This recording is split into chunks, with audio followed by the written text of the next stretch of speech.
Bonjour, bienvenue sur cette vidéo de présentation du projet WiFiBot. L'objectif de ce projet est de renouveler l'électronique du robot que vous voyez en photo, tout en le rendant modulaire. Mais commençons par un tour d'horizon des robots WiFiBot existants sur le marché. Depuis quelques années, le marché a explosé en diversité et en prix. Ainsi, il existe de nombreux robots aux applications diverses, mais qui coûtent tous cher. Les robots de plus haut de gamme de hobbyistes peuvent coûter jusqu'à 3600 €.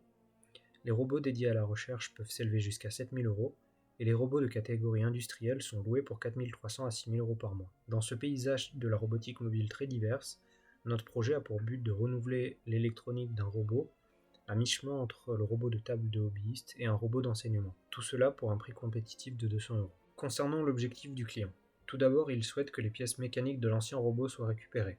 Ensuite, un micro-ordinateur sera utilisé pour la liaison Wi-Fi avec le PC de l'utilisateur. Le robot sera contrôlé sous ROS et ROS servira aussi d'interface pour l'utilisateur. Pour respecter la contrainte de modularité, les cartes capteurs actionneurs seront reliées par un bus de communication. Une carte d'alimentation permettra au robot d'être alimenté par une batterie rechargeable. Une caméra et une tourelle permettront à l'utilisateur d'observer le point de vue du robot.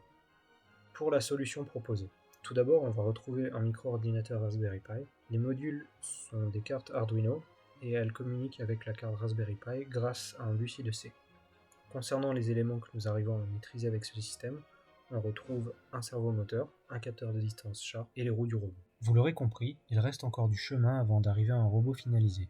Les pistes de continuité du projet à la suite de notre avancement sont des impressions 3D permettant de fixer les cartes développées, continuer le développement du projet jusqu'à arriver à la finalisation de fonctionnalités de confort rajoutées par le client lors du développement, améliorer les cartes modules développées pour permettre l'empilement de ces dernières et proposer un robot plus propre, améliorer les solutions proposées pour l'alimentation embarquée du robot, continuer le développement de la librairie C++ utilisée pour le package ROS WiFiBot.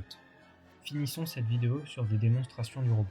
Sur la vidéo de gauche, on retrouve la démonstration des actionneurs, donc roue et servomoteur, et sur la vidéo de droite, on retrouve la réception des valeurs de distance en centimètres issues d'un capteur Sharp sur un robot de prototypage.